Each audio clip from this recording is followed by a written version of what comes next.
Bismillahirrahmanirrahim. Assalamualaikum warahmatullahi wabarakatuh.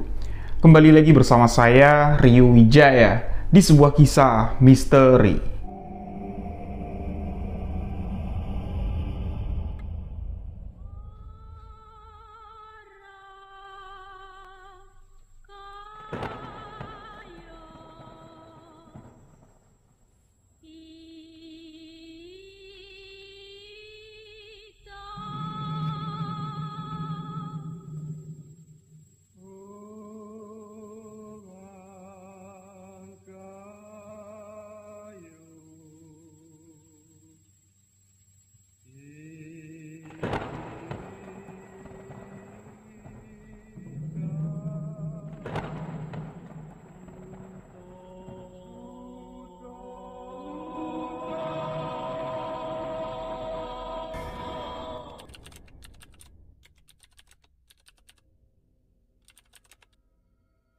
Di video sebuah kisah misteri kali ini, kembali saya akan menceritakan sebuah kisah yang dibagikan salah seorang sahabat untuk menemani malam sahabat-sahabat semua. Nah, di video sebelumnya saya kasih dua pilihan nih, cerita apa yang akan saya bawakan di video selanjutnya. Banyak sahabat-sahabat yang meminta saya untuk kembali menceritakan kisah dari Tanah Jambi mengenai Cindaku, manusia harimau. Nah, saya akan membawakan kisah tentang Cindaku yang terjadi di sekitar tahun 80 silam. Jadi, narasumber yang membagikan kisah ini namanya Bang Iksan. Bang Iksan ini menceritakan tentang apa yang dialami sama almarhum kakek dari Bang Iksan yang bernama Datuk Baharudin. Jadi kita sebut saja dengan namanya langsung tanpa mengurangi rasa hormat saya. Jadi diceritakan bahwa kakek dari Bang Iksan ini, ya, ini mengalami kejadian yang cukup mengerikan lah. Jadi dia 3 hari hilang dari rumah, ya, izin untuk berburu. Tahu-taunya selama 3 hari tersebut beliau ini dibawa masuk ke dalam alam gaib. Nah, sebelum saya masuk ke dalam alur ceritanya, sedikit saya ingin menjelaskan, ya, di video saya yang dulu-dulu tentang Cindaku itu sudah dijelaskan, ya, bahkan sudah ditayangin di beberapa stasiun TV, ya, banyak udah cuplikan-cuplikan cerita saya tentang Cindaku itu udah ditayangin di beberapa stasiun TV. Nah, jadi di sini saya cuman ingin kembali menggarisbawahi, banyak belakangan ini berseliweran di TikTok penjelasan tentang Cindaku. Ada yang mengatakan kalau asal mula dari Cindaku ini berasal dari satu kelompok. Nah, ini digarisbawahin sahabat-sahabat bahwa asal muasal kejadian Cindaku ini bukan berasal, atau Cindaku itu bukan satu kelompok, ya. Asal muasal Cindaku ini berawal dari seseorang yang bernama Tingkas. Siapa itu Tingkas? Yaitulah seseorang yang diberikan anugerah, diberikan kekuatan, dapat merubah dirinya menjadi harimau ketika dadanya menyentuh tanah kelahirannya, yaitu Kerinci. Karena apa? Karena ada perjanjian sakral, perjanjian gaib antara manusia dengan harimau. Nah, di sini saya akan sedikit jelaskan biar tidak simpang siur, sahabat-sahabat, ya. Jadi Tingkas ini memang memiliki ilmu kanuragan atau ilmu kebatinan yang tinggi, yang mana di masa dulu saya tidak tahu juga, tidak dapat jelas juga informasinya ini di tahun berapa gitu, ya.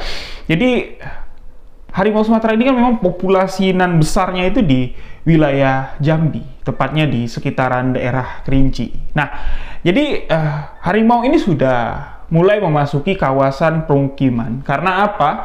Kawasan pemukiman ini sudah melebar dan banyak merusak hutan. Jadi habitat harimau ini udah mulai keluar dan banyaklah terjadi konflik antara manusia dan harimau. Di sini Tingkas ingin menyelesaikan permasalahan ini agar manusia tidak menyakiti hewan harimau dan harimau pun ini bisa lestari. Jadi di sini si Tingkas ini melakukan tapa brata lah istilahnya, ya, meminta kepada Yang Maha Kuasa solusi gimana caranya dapat menengahi permasalahan ini, dan itulah si Tingkas ini diberikan anugerah, diberikan kekuatan oleh Maha Kuasa, ini dapat merubah bentuk dirinya menjadi sosok harimau dan dapat berkomunikasi dengan harimau-harimau Sumatera asli yang betul-betul hewan. Dan digarisbawahi lagi bahwa Cindaku itu bukan harimau, tapi sosok manusia yang bisa berubah menjadi harimau. Nah, di mana dikatakan di sini satu kelompok? Enggak, ya. Asal Cindaku itu dari satu orang yang bernama Tingkas. Jadi paham sampai di sini ya, sahabat-sahabat. Dan dari Tingkas inilah turun-temurun anak cucunya yang terpilih, darah murni dari Tingkas ini mewarisi ilmu keturunan dari Tingkas, dapat merubah wujud dirinya menjadi harimau ketika dadanya menyentuh tanah kelahiran mereka, yaitu Kerinci. Nah, ini versi cerita manusia harimau yang ada di Jambi. Sedangkan manusia harimau ini tersebar di Sumatera. Jadi dari Bengkulu ada, dari Sumatera Barat ada, dari Jambi ada. Karena Bukit Barisan, ya, Bukit Barisan yang ada di Kerinci, beloknya lagi ke Bengkulu, tembusnya lagi ke Badang, itu adalah satu jalur. Nah, disitulah jalur mainnya harimau atau wilayah kekuasaan dari harimau Sumatera. Nah, jadi paham ya. Cindaku manusia yang bisa berubah menjadi harimau. Nah, beda lagi dengan harimau siluman. Nah, beda lagi. Harimau siluman itu berarti memang makhluk gaib yang bisa menyerupai manusia. Ya, bisa berubah jadi harimau, bisa menyerupai jadi manusia. Karena datuk, kalau kami bilang, nyebut sosok harimau itu ya datuk gitu ya. Nggak boleh nyebut asli harimau, apalagi kita di hutan. Itu bisa bahaya. Jadi, datuk ini memang memiliki kekuatan yang berbeda dari hewan-hewan buas pada umumnya.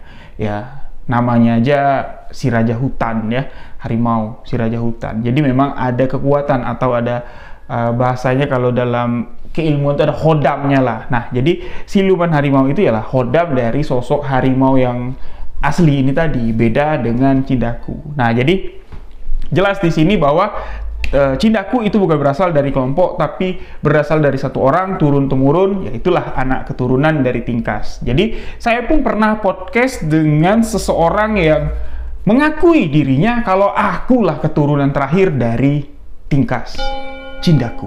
Nah, itu sudah tayang ya di video saya yang udah lama, cari aja lah ya tentang Cindaku, ada itu. Dan cuplikan video itulah yang ditayangkan di TV-TV nasional, dan beberapa kali juga saya dikontak untuk menceritakan langsung ya, di record lah di TV nasional, tapi belum sempat karena saya pun belum berani untuk banyak-banyak cerita tentang Cindaku karena masih minim sekali. Jadi saya pengen explore lagi, saya pengen cari lagi datanya. Nah, kalau udah siap nanti ya itu perlu kita dokumentasikan sebagai apa?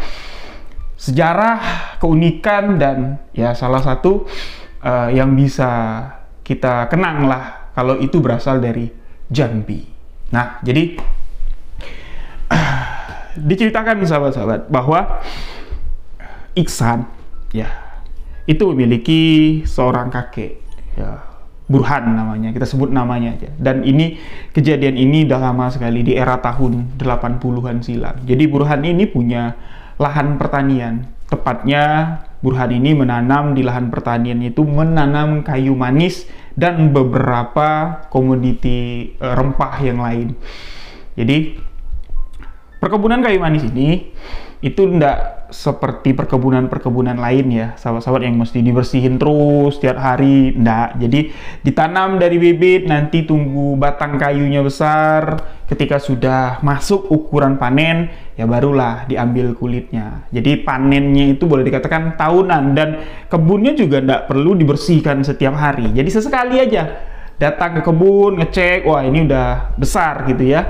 Tapi rata-rata perkebunan kayu manis ini itu di atas bukit, di lereng. Ya bukan di tanah datar, karena dia memang hidupnya di dataran tinggi, di daerah lereng pegunungan. Nah, jadi Burhan ini punya kurang lebih sekitar 4 hektar lahan pertanian, lahan perkebunan kulit kayu manis milik keluarga, tapi dikelola sama si Burhan ini. Nah, di masa itu ya, Burhan ini ngecek-ngecek kebunnya karena masa panen itu tinggal hitungan bulan lagi. Nah, ketika dia sedang ngecek perkebunannya itu, dia mendengar kalau di sekitaran wilayah perkebunan itu, di lereng kita sebut ya, di lereng perkebunan itu banyak petani-petani yang sedang siap memburu atau mempersiapkan jerat-jerat untuk berburu napu. Napu itu sejenis kayak kancil. Nah, jadi kecil dia, bukan rusa ya. Kayak kancil, kayak kijang kayak itu sahabat-sahabat, dan itu dagingnya enak sekali. Nah, jadi banyak mendapatkan cerita nih kalau wah di sekitaran tempat kita ini napu udah mulai turun nih. Jadi banyak lah yang masang jerat. Nah, si Burhan ini tertarik dia. Wah, enak kali ya kalau ikutan berburu. Nah, jadi dia pun pulang ke rumah. Jarak dari kebunnya Burhan untuk sampai ke rumah ini lumayan jauh, sekitar ya adalah 1,5 jam ya baru sampai ke rumah dari kebun. Dan pulang ke kebun 2 hari setelah dia pulang dari kebun ya, di rumah itu dia mempersiapkan jaring, dia mempersiapkan senapan yang sudah dimiliki sama Burhan. Nah, dia siapkan juga beberapa tali ya untuk menjerat. Dan istri Burhan bertanya, ini untuk apa, Pak? Sembari istrinya Burhan ini megang tali untuk masang jerat. Nah, Burhan menjelaskan, aku mau jerat napu, Bu. Loh, di mana pula ada napu? Oh, rame orang masang jerat sudah di lereng dekat kebun kita. Besok aku mau pergi. Nah, jadi Burhan bilang, ya palingan aku pergi paling lama 4 hari lah, dia bilang. Nanti aku bawa bekal, bawa beras, bawa apa segala macam. Nanti aku setelah masang jerat, ya palingan aku tidur di pondok kebun. Nah, pondok di kebun pun sudah kubaikin, kubenerin. Jadi tidak usah khawatir. Pada saat itu, Burhan ini sama istrinya belum punya anak, sahabat-sahabat. Bapak Iksan narasumber kita ini belum ada, ya, masih belum punya anak, Burhan sama istri kita tadi. Nah, jadi istrinya pun mengizinkan suaminya ikut berburu atau masang jerat napu. Dia pergi sendirian dulu, sahabat-sahabat. Nah, setelah segala sesuatunya dipersiapkan, setelah segala sesuatunya dimantapkan nih sama Burhan, hari itu pun berangkat. Dia minta izin sama istrinya, pergilah dia ke kebun dengan membawa segala kelengkapan yang dibutuhkan. Singkat cerita, ketika baru sampai Burhan ini ke kebun, jadi pondoknya Burhan di kebun itu ndak besar dan ndak bagus juga. Namanya juga pondok untuk neduh. Ya, Burhan pun jarang sekali nginap di sana. Pondoknya itu tinggi dari tanah ke pondok, yaitu palingan semeter lah, ndak terlalu tinggi. Yang mana itu cukup beresiko. Ya, pondok di perkebunan, di wilayah hutan, apalagi ini di wilayah kerinci. Harimau Sumatera berkeliaran di sana, itu paling tidak baik pondok pendek. Minimal tuh harus di atas 2,5 meter. Itu baru pondok yang bisa untuk didiami kalau nginep gitu ya. Tapi ya Burhan kan berpikir, enggak lah, aman lah kayak gitu ya. Kalau napu keluar berarti datuk gitu ya, datuk lagi sepi gitu atau lagi pindah ke wilayah lain. Jadi napu itu berani keluar. Nah, jadi pas pertama kali dia sampai ke kebun, di hari dia siap berburu, ini Burhan sudah merasa sesuatu yang beda loh, sahabat-sahabat. Jadi kebun yang ditanami Burhan kayu manis itu kan 4 hektar. Jadi 4 hektar tuh luas. Pondoknya itu boleh dikatakan di tengah-tengah lah dibuat sama Burhan. Jadi mau ke kebun sebelah tetangga jauh, mau balik ke kampung itu jauh sekali, mau ke depan turun ke bawah itu menuruni lereng dan naik lagi ke atas bukit baru sampai ke batas kebunnya. Sedangkan si Burhan di sini masuk ke kebun, nginap di kebun, ini ndak bawa hewan peliharaan, dia ndak bawa anjing, yang mana biasanya kalau orang bermalam di kebun itu pasti selalu membawa anjing. Untuk apa? Untuk memberi sinyal kalau ada babi kah, kalau ada hewan buas kah, kita tidur dalam pondok, anjing tuh pasti ngonggong. Jangan kan ketemu harimau, ketemu babi, ketemu ular saja, anjing pasti memberikan isyarat dengan gonggongan agar apa? Majikan atau pemiliknya ini waspada. Tapi Burhan ndak bawa anjing pada saat itu, sahabat-sahabat. Nah, yang ada di pikiran Burhan cuman asiknya berburu napu saja. Jadi keanehan apa yang dialami Burhan ketika pertama kali sampai ke kebun di siang hari itu? Ketika dia sedang beres-beres nurunin makanan, ya, nurunin jerat-jerat yang sudah disiapkan, Burhan ini melihat dari balik rerimbunan ini semak belukar ya, di antara pohon-pohon kayu manis yang dijaga, yang dirawat sama Burhan, dia ngeliat seperti ada seseorang yang tengah memperhatikannya, kayak ngintip-ngintip lah kayak gitu. Tapi dilihat dengan jelas itu tidak ada siapa-siapa. Burhan pun sempat ngecek, itu siapa? Ya, sekilas kayak ada seseorang, tapi tidak tahu laki-laki atau perempuan, yang tidak jelas. Karena rimbun ya, semak belukarnya itu rimbun. Dicek sama Burhan, di tempat dia ngelihat itu tidak ada apa-apa. Jejaknya pun tidak kelihatan. Ya udahlah, mungkin aku salah lihat, ya beres-beres lah dia. Jadi di siang hari itu, pertama yang disiapkan sama Burhan, dia mencari air. Jadi di bawah itu ada mata air. Jadi dia siapin air, karena malam ini kan dia mau nginap. Ya, dia mau masak, mungkin buat buang air. Dan yang kedua dipersiapkan sama Burhan tentunya kayu api. Kalau kayu api sih tidak susah, karena banyak batang-batang kayu manis yang sudah ditebang, ya sudah kering, itu tinggal dipotong-potong aja jadi kayu api. Nah, ketika si Burhan ini ngambil air di mata air bawah, turun dari pondoknya itu ada jurang. Nah, turun di bawah itu nanti naik lagi ke atas ke bukit. Nah, di bawah itu ada sumber mata air. Air ngalir, sahabat-sahabat. Nah, ketika dia sedang ngambil air, dia bawa 2 jerigen. Nah, ketika 2 jerigen air bersih itu sudah penuh, ya tinggal diangkat sama Burhan. Lagi-lagi dia di sini melihat dari bayangan air yang ngalir ya, dari mata air kayak anak sungai lah kita katakan. Itu dia melihat seperti ada bayangan. Di air itu ada bayangan. Bayangan seorang laki-laki dengan perawakan, mukanya itu dibilang serem ndak, tapi tegas. Rambutnya tuh ndak terlalu panjang, tapi agak bergelombang kayak itu, dengan telanjang dada. Burhan ngelihat tuh di air, sahabat-sahabat, di bayangan air nan jernih itu, tapi sekali dilihat di atas itu ndak ada siapa-siapa. Dan jelas Burhan melihat bayangan tegas wajah di air itu kan sampai ke bagian dadanya. Ya, dia memperhatikan wajahnya dari bagian alis, hidung, dan bibir.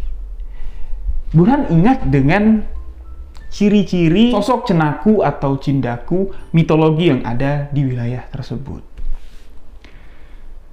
Jadi Burhan merinding nih dia. Kok aku melihat sosok itu? Dia bilang. Adalah, dia bilang. Dibawalah 2 jerigen air naik ke atas. Jadi setibanya Burhan di atas, ya dia capek nih naik lereng, duduklah dia.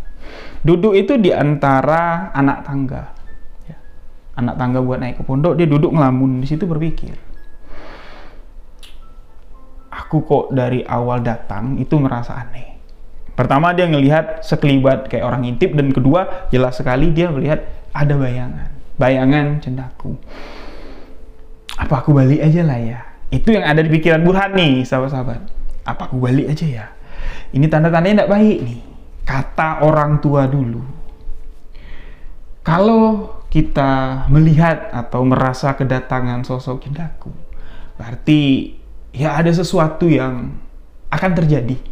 Ya, baikkah itu, burukkah itu, wallahu alam. Tapi pasti ada sesuatu yang akan terjadi. Karena sosok cindaku itu tidak sembarangan dia menampakkan atau mewujudkan dirinya. Jadi hatinya nih kalau balik ndak. Kalau balik rasanya capek sekali, persiapan sudah selesai, ya tinggal nanti sore menjelang malam dia masang jerat. Udahlah, aku bertahan aja lah di sini untuk melanjutkan perburuan. Jadi selesai dia masak, makan siang, istirahat sebentar. Burhan pun mulai menyiapkan jirat yang akan digunakannya. Jadi jerat napu itu ada beberapa tipe, sahabat-sahabat. Ya, ada jerat yang paling bahaya itu bukan cuma napu saja. Ya, napu lewat napu ketangkap, babi lewat babi ketangkap, harimau lewat pun harimau tertangkap. Jadi Burhan tidak mau dia pakai yang jerat yang bisa menyakiti segala jenis hewan. Dia memang betul-betul buat untuk hewan napu atau babi. Jadi itu dia pakai tali ya, pokoknya dirajut lah. Dan ketika kaki napu itu masuk, ya itu pasti ketarik dan tertangkap. Jadi dia pakai jerat yang betul-betul untuk napu dan babi saja dan tidak menyakiti hewan lain. Mulailah dipasang sama si Burhan. Jadi dia masang itu di titik yang katanya banyak orang-orang bilang napu turun ke arah sana, dan itu bukan di wilayah perkebunan Burhan. Ingat, mata air tempat Burhan ngambil air, ya, yang dia ngeliat bayangan. Nah, itu naik ke atas bukit lagi, turun lagi, itu baru. Di situ banyak napu yang keluar, napu yang berkeliaran di situ. Jadi itu sore dia berangkat. Karena masang jerat, ini kalau kita pasang pagi, ya itu hasilnya tidak bakal maksimal. Karena napu ini salah satu hewan yang boleh katakan penciumannya, dia tahu nih jejak manusia lewat dari jam sekian. Nah, nanti balik. Jadi instingnya kuat sekali. Jadi masangnya itu sore, kalau tidak malam sekalian. Pagi besok baru dicek. Nah, jadi sore lah dia turun, berangkat, dan jarak dari pondok Burhan ke tempat berburu napu ini lumayan. Jaraknya lumayan, kurang lebih sekitar 45 menit lah jalan kaki. Ya nggak bisa naik motor juga, yang namanya hutan, kayak gitu kan.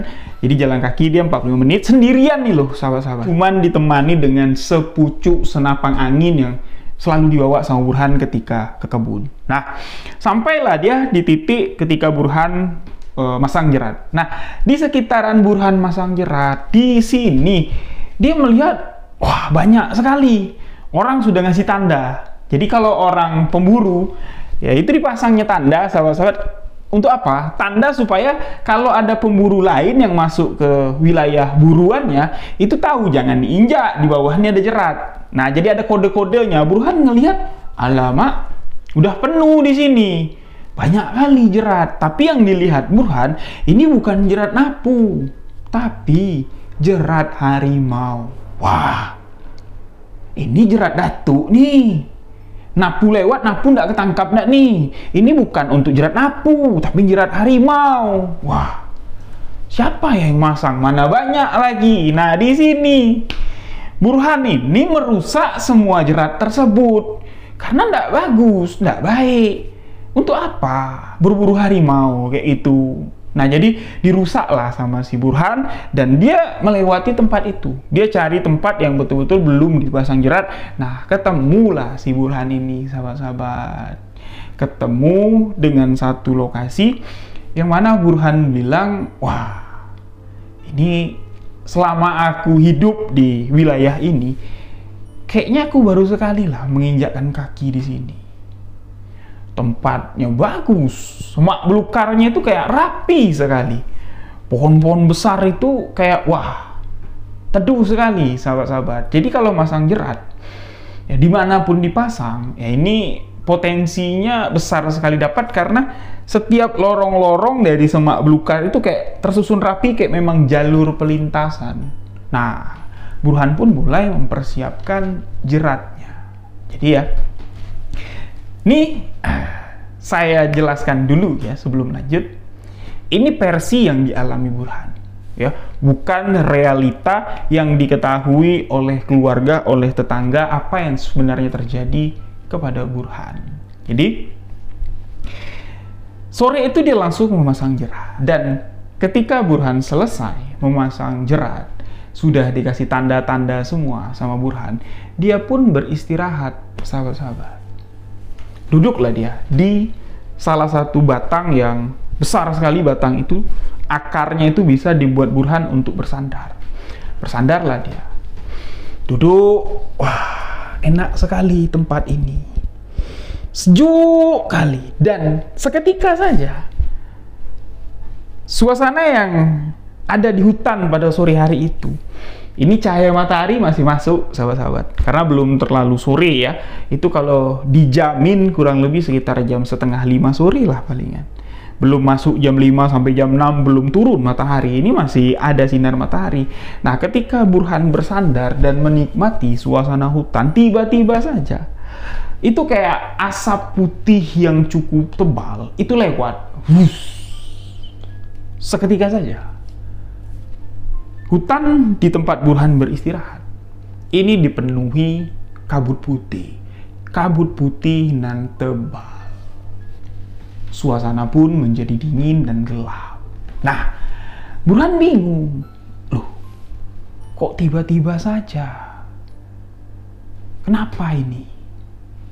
Kok jadi gelap? Kok jadi berkabut? Burhan pun takut. Nah, ketika Burhan ini takut, sahabat-sahabat, ketika dia berniat mau keluar dari lokasi itu, Burhan ini tidak tahu arah dia mau pulang tuh kemana. Karena seperti yang saya katakan tadi, tempat itu semak belukarnya rapi sekali. Lorong-lorongnya itu tersusun rapi, ditambah lagi suasana sudah berubah. Kabut menyelimuti tempat tersebut, cahaya matahari tidak bisa masuk lagi, gelap, dingin, suasana hening dan mencekam itu dirasakan Burhan. Ketakutan Burhan ini membuat jalan itu seperti labirin. Dia masuk lorong ini, tidak ketemu jalan keluar. Keluar lagi mundur, masuk lagi lorong ini, tidak ketemu juga. Dan Burhan ini merasa frustasi. Ya Allah, dia berdoa dalam hati. Ya Allah, tersesat aku. Ya Allah, tolong. Ya Allah, apa salah aku?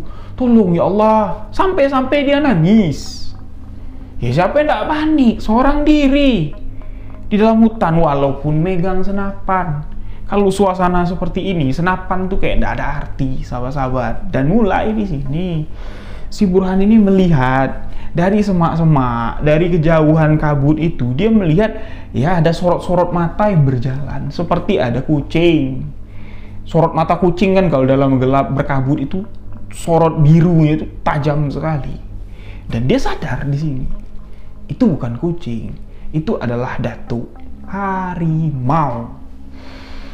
Tapi sejatinya Burhan ini tidak tahu kalau harimau yang dilihat dia, yang wujudnya belum terlihat jelas, itu adalah harimau jadi-jadian. Dipikir Burhan itu memang harimau betulan. Nah, ketika sosok itu mulai banyak nih mendekati Burhan, Burhan mulai terpojok dan tidak tahu harus kemana.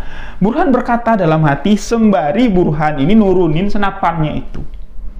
Senapan Burhan ini bukan dikokang sama dia, bukan diarahin ke arah harimau itu, tapi malah diturunin sama Burhan.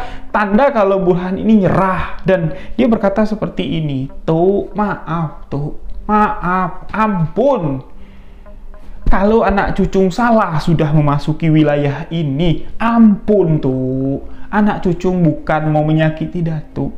Anak cucung mau mencari napu, menjerat napu. Tolong anak cucung tuh, anak cucung mau pulang. Tapi sosok itu ya terus mendekat. Nah, ketika Burhan sudah sampai di titik rasa takutnya itu udah mulai memuncak, kakinya sudah mulai gemetar, tiba-tiba saja dari belakang Burhan ini ada suara yang mendahak. Sontak Burhan melihat ke belakang, dan di belakang Burhan ini ada sosok berdiri gagah sekali, sahabat-sahabat. Dia nggak pakai baju ya, telanjang dada, dia cuman pakai kain sarung doang dengan telanjang kaki, bahu lebar, rambut itu tidak terlalu panjang tapi ikal kayak ngegulung ke belakang, dan raut wajahnya itu sekilas Burhan ini ingat, kayak aku pernah melihat, tapi di mana? Nah, Burhan terus memperhatikan sosok laki-laki itu, dan sosok laki-laki ini mengatakan, kamu mau kemana?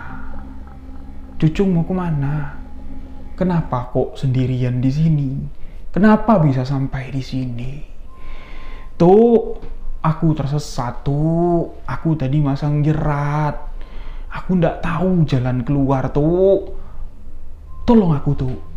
Yang mana pemikiran Burhan, laki-laki yang ditemui Burhan itu masihlah sosok manusia.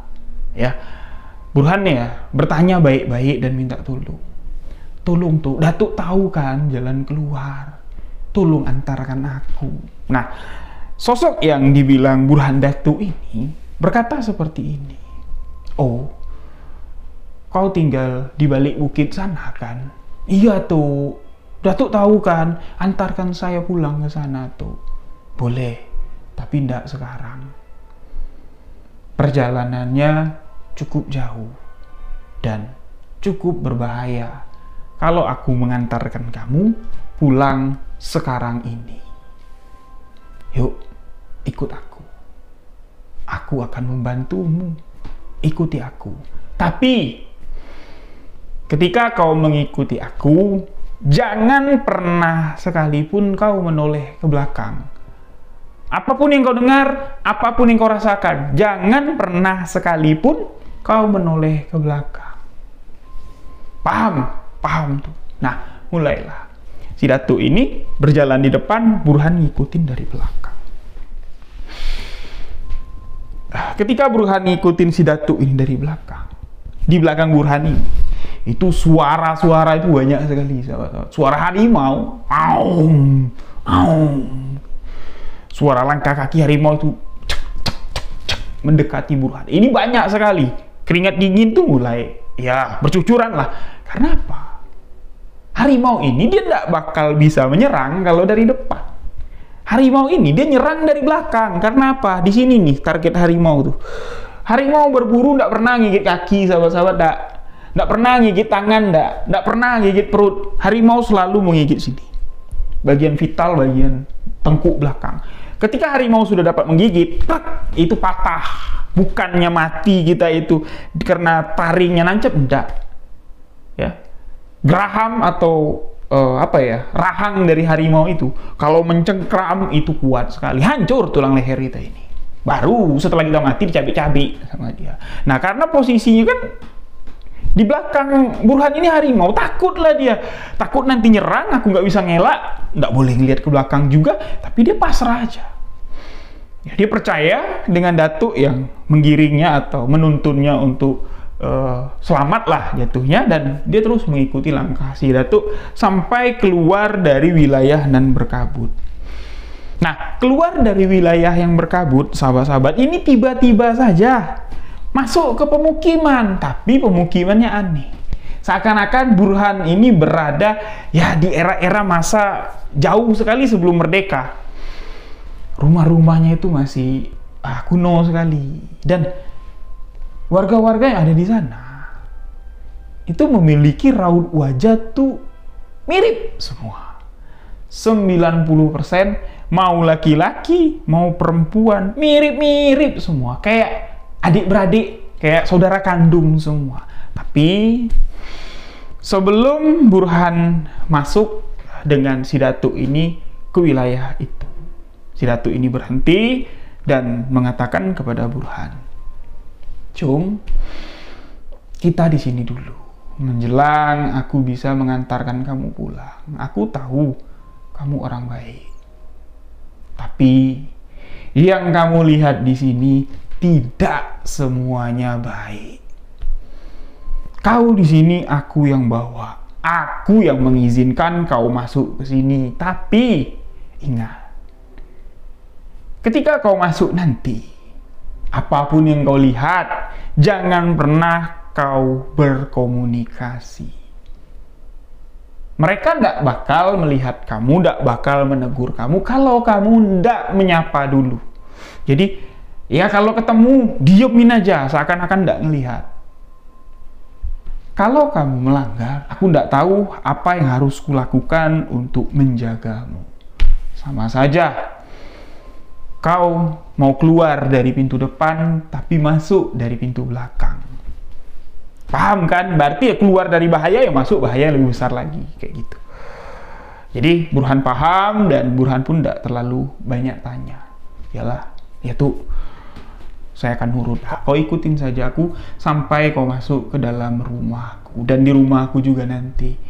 Kau jangan menyapa, jangan negur siapa-siapa. Dah, dibawalah si Burhan masuk. Nah, disitulah Burhan nih ngelihat wajah orang-orang yang ada di sana itu mirip semua, dan pakaiannya itu masih jadul-jadul. Yang laki-lakinya itu tidak ada yang pakai baju, telanjang dada semua pakai kain sarung. Ceweknya itu pakai atasan, pakai kain sarung, dan semua yang ada di sana tidak ada yang menggunakan alas kaki. Burhan sempat berpikir di sini, apakah ini suku anak dalam? Ya, bisa jadi nih, ini SAD nih. Ya, Datuk ini suku anak dalam, tapi bahasanya itu bahasa lokal, bukan bahasa suku anak dalam. Jadi bahasa suku anak dalam, ya orang kubu kalau kami bilang, ya suku anak dalam. Jadi bahasanya itu beda, dia menggunakan bahasa sendiri dan sulit dimengerti oleh orang luar. Tapi si Datuk ini tidak, dia menggunakan bahasa Kerinci. Jadi, udahlah, diikutin Datuk ini sampailah ke dalam rumah. Nah, di dalam rumah Datuk ini rame. Rumahnya besar, sahabat-sahabat. Ada 5 orang laki-laki dan 3 orang perempuan. 2 orang itu bocil-bocil. Dibuka pintu sama si Datuk. Burhani ngeliat orang rame dan ya wajahnya tuh mirip semua kayak Datuk ini.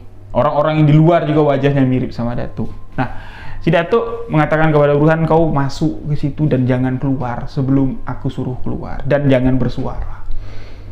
Nganggut aja dia, nggak berani jawab, kan nggak boleh suara. Nganggut aja dia, masuklah kayak ke dalam kamar kecil dan si Datuk ini duduk ya diintip sama Burhan karena rumah itu kan papan, jadi ada celah-celahnya. Intip lah si Burhan ini. Ngapain si Datuk itu? Nah, Datuk itu ke tengah, ke kumpulan laki-laki dan perempuan itu. Salah satu perempuan yang ada di sana itu kayak mengendus dan bertanya kepada Datuk yang menyelamatkan Burhan ini, ada orang ya di sini, ada mampu orang, di mana ya orang itu? Nah, yang 4 laki-laki ini kayak langsung mencari gitu, melihat gitu. Nah, si Datuk yang menyelamatkan Burhan ini dia berdahak, bukan urusan kalian, tidak ada manusia di sini, tidak ada orang di sini. Di sini Burhan itu kayak jantung itu mau copot. Astagfirullahaladzim. Di mana aku ini? Datuk itu bilang aku ini bukan orang. Jadi mereka itu siapa? Dan di sini baru si Burhan itu memperhatikan satu persatu orang yang ada di sana. Ciri-ciri kalau mereka itu adalah sosok cindaku terlihat jelas. Bagian parit bibir ini tidak ada. Bagian alisnya ini ketemu, sahabat-sahabat. Ya, ini kan kita ada celah ya, kalau tidak ketemu, dan hidungnya itu beda sekali. Beda sekali.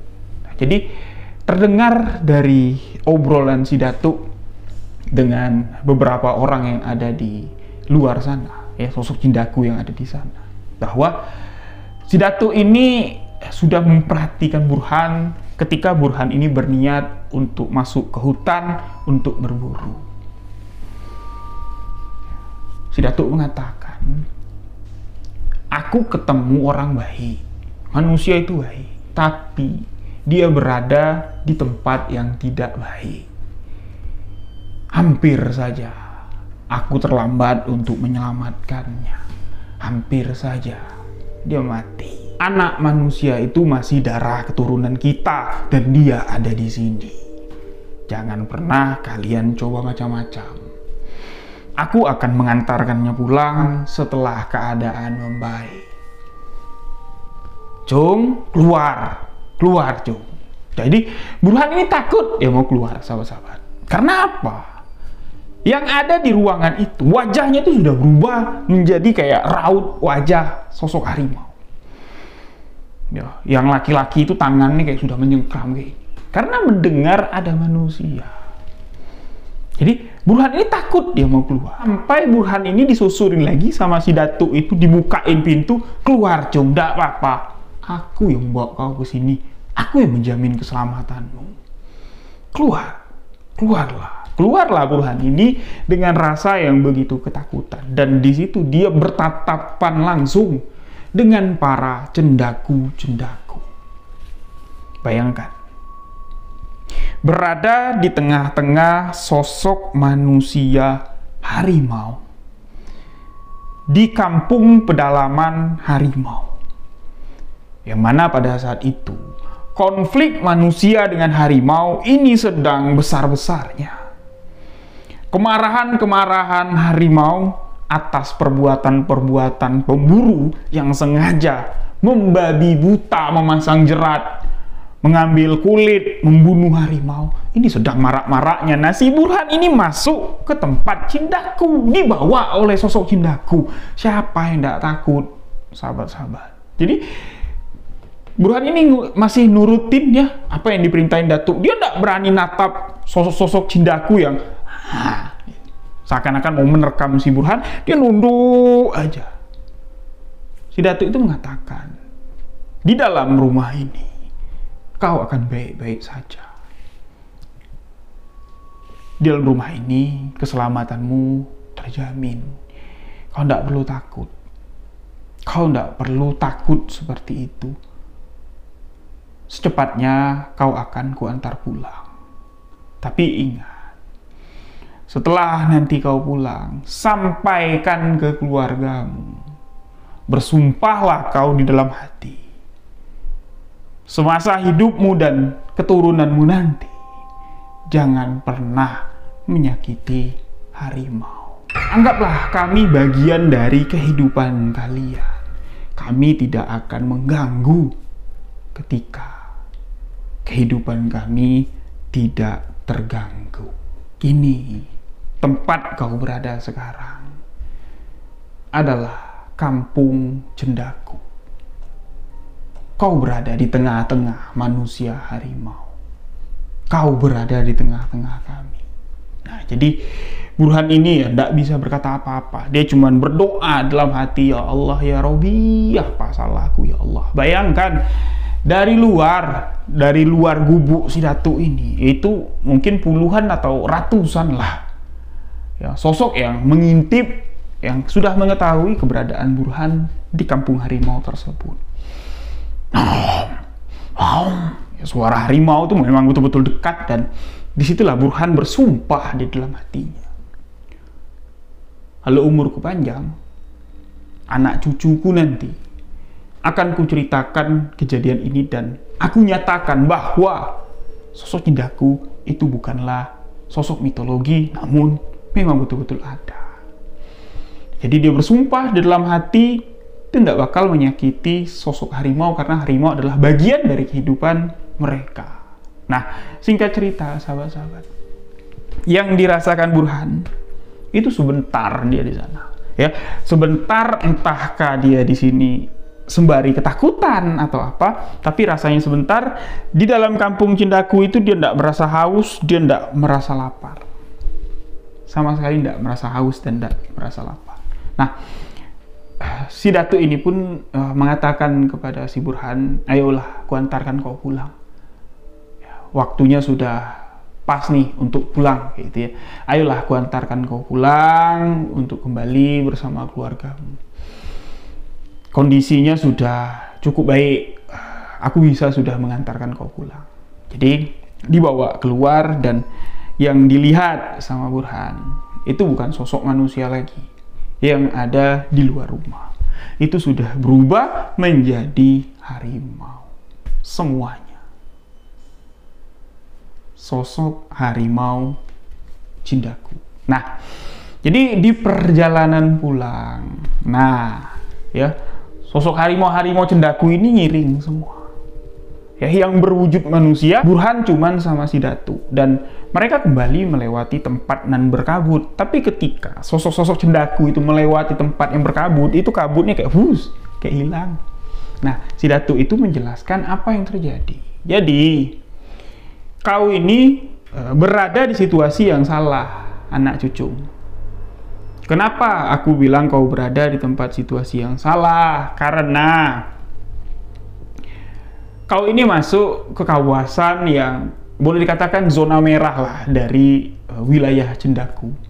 Karena baru beberapa waktu yang lalu banyak pemburu-pemburu yang berhasil menjirat harimau di sini. Ya itulah makanya napu-napu itu pada turun ke bawah, pada keluar. Karena apa? Sosok harimau yang asli ini marah. Sosok harimau yang asli itu mengamuk. Karena ya banyak ya harimau-harimau yang terjerat, dia mau masuk ke perkampungan warga. Dia mau masuk ke sana. Nah, kau itu berada di posisi yang salah. Kau masuk di tengah-tengah. Sosok harimau itu mengintai para pemburu. Kalau terlambat aku membantu kamu, aku datang, kayak gitu ya. Ya mungkin kau sudah mati diterkam harimau betulan. Jadi situasi yang dilihat sama Burhan, tempat yang bagus yang dipasanginya jerat itu adalah tempat harimau ini mengintai pemburu untuk masang jerat, kayak gitu. Nah, yang dipasang jerat sama si Burhan ini kan bukan jerat harimau, tapi jerat napu. Sedangkan jerat harimau itu sudah dibongkar semua sama si Burhan yang di depan. Nah, itu sudah dibongkar. Jadi karena kebaikan si Burhan di dalam hutan itulah, sosok Datuk ini terpanggil dia. Sosok Datuk ini kayak, wah ini ada yang dalam bahaya nih, dalam gangguan harimau. Jadi kalau si Burhan ini mati diterkam harimau, ya harimau itu salah sasaran, bukan Burhan pelakunya. Nah, jadi asap atau kabut atau suasana yang berubah, itu ya perubahan itu diciptakan oleh si Datuk ini. Yang mengakui dirinya itu pada saat itu adalah Raja Cendaku. Dialah Raja Cendaku. Nah, dia ketemu langsung sama Burhan. Nah, jadi harimau-harimau yang mengintai Burhan itu adalah harimau asli. Nah, dibawa pulang, diantar pas sampai ke titik sumber air tempat Burhan ngambil air sore kemarin.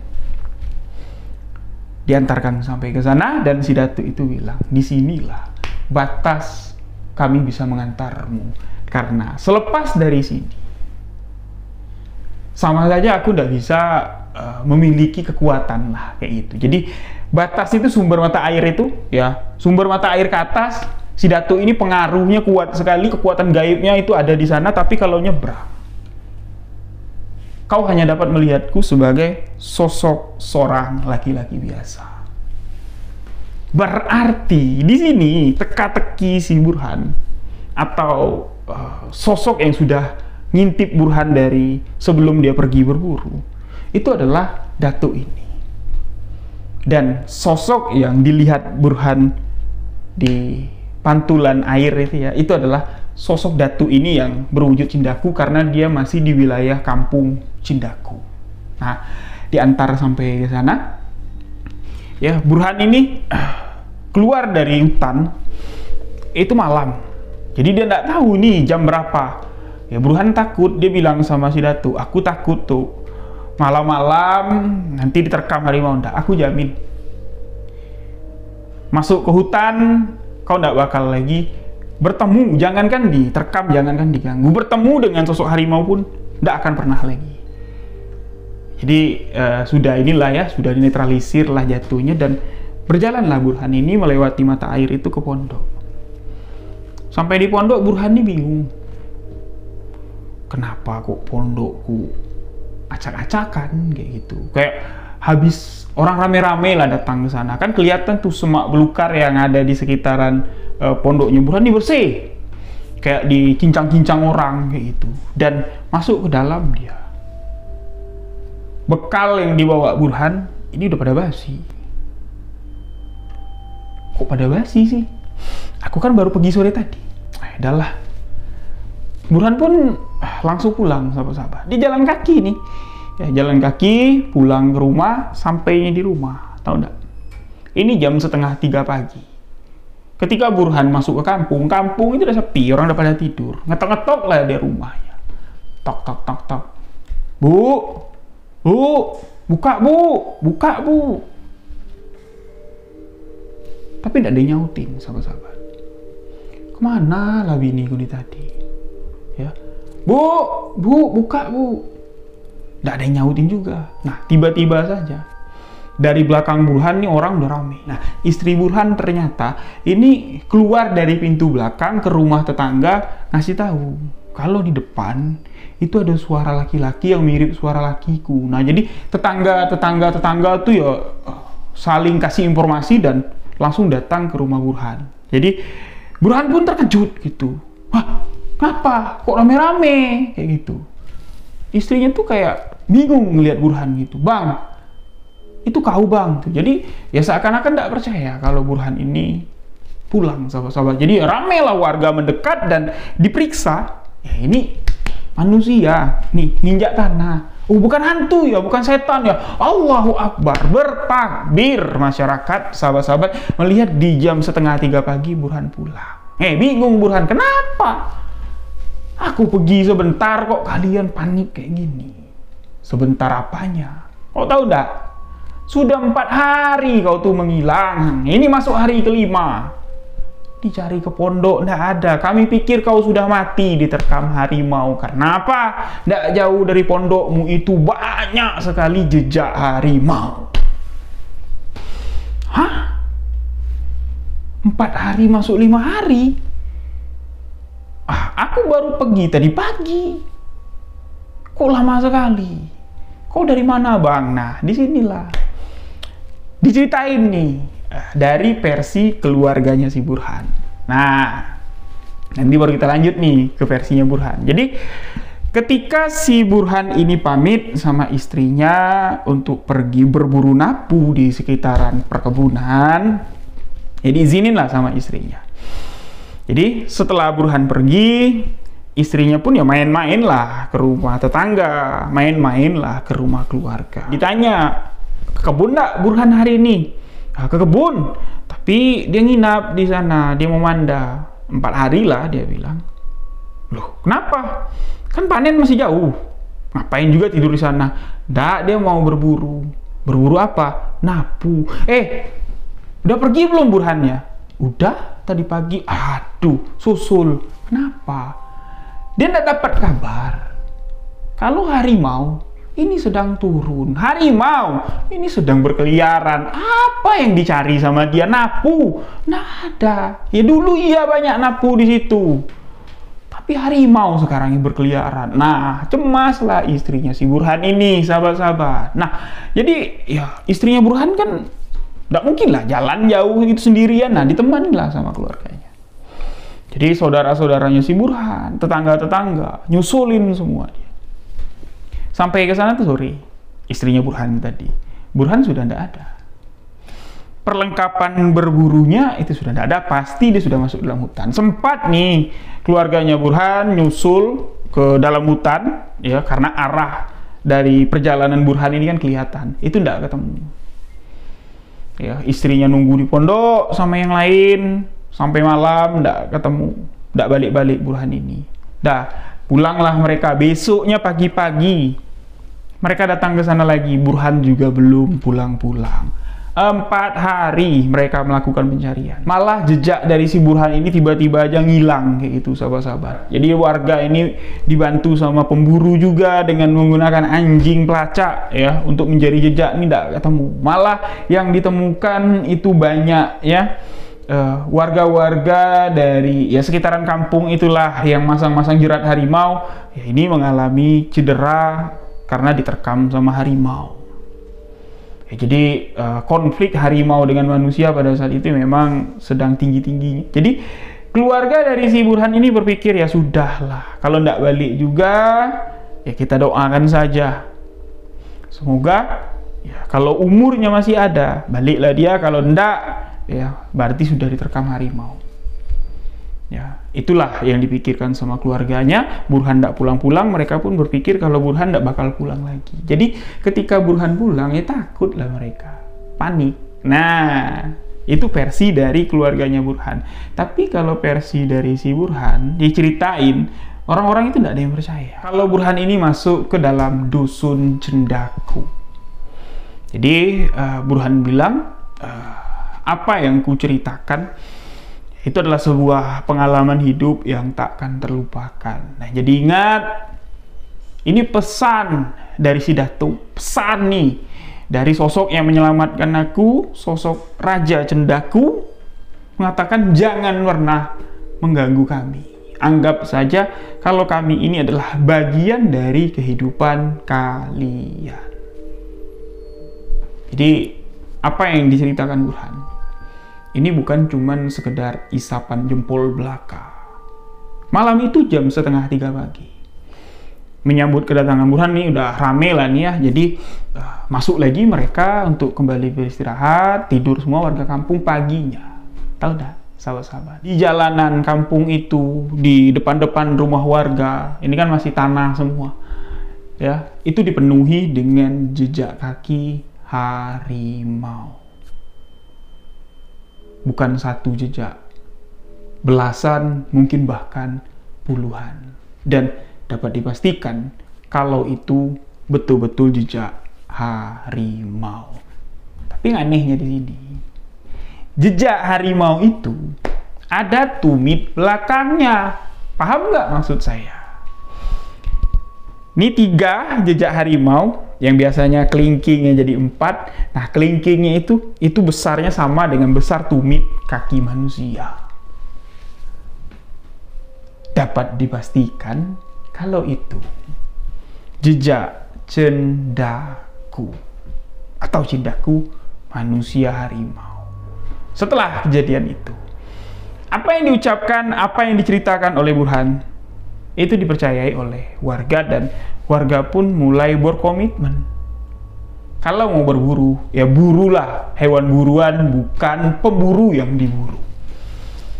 Ya, harimau itu adalah puncak rantai makanan tertinggi. Penguasa, dia berburu bukan untuk diburu. Harimau adalah bagian dari masyarakat kita. Sampai sekarang, komitmen itu dipegang teguh oleh masyarakat adat Kerinci, bahkan di Sumbar, Sumatera Barat pun, di Bengkulu pun sama, menganggap harimau itu bukanlah sesuatu yang mengancam, tapi harimau adalah bagian dari kehidupan masyarakat kita. Ketika harimau masuk ke pemukiman warga, dapat dipastikan ada kesalahan yang dilakukan oleh masyarakat itu sendiri. Hukum rimba berlaku, tapi si raja hutan itu tidak menetapkan keadilan atau tidak menuntut keadilan dengan semena-mena. Harimau pasti keluar, pasti akan menampakkan dirinya, menampakkan belangnya ketika kondisinya sudah terancam. Percaya tidak percaya, itulah kenyataannya. Inilah sebuah kisah yang menarik sekali tentang cindaku. Ini merupakan sebuah kejadian yang terjadi di tanah Jambi, di tanah Kerinci. Untuk sahabat-sahabat semua, cerita ini satu bagian dari keunikan yang ada di Jambi, dan insya Allah kembali nanti saya akan riset lagi tentang cindaku, dan ya kalau ada diberikan rezeki dan kesempatan kita akan main-main ke tempat-tempat yang sudah saya ceritakan di video-video sebelumnya tentang cindaku. Sudah banyak ya. Nah, terima kasih buat sahabat-sahabat yang telah mendengarkan kisah ini. Terima kasih buat Bang Iksan yang telah membagikan kisah almarhum kakek dari Bang Iksan, yaitu Wak Baharudin atau Burhan dalam kisah ini. So, untuk sahabat-sahabat yang punya cerita misteri yang ingin dibagikan, boleh tuliskan ceritanya, kirimkan ke alamat email sebuahkisahmisteri@gmail.com atau WA ke WhatsApp admin. Untuk sahabat semua, jangan lupa follow sosial media saya, Instagram, TikTok di rio.wijaya91. Jangan lupa untuk sahabat yang baru bergabung, klik tombol subscribe, aktifkan notifikasi loncengnya agar tidak ketinggalan video sebuah kisah misteri selanjutnya. Berikan like dan tanggapan sahabat-sahabat di kolom komentar. Kita diskusi di kolom komentar tentang cerita ini, dan next video itu kita bawain kisah apa? Tulis di komentar sekarang. Terima kasih. Jika ada salah kata, salah ucap dalam penyampaian kisah ini, mohon dimaafkan. Saya Rio Wijaya undur diri. Sampai ketemu di SKM, sebuah kisah misteri selanjutnya.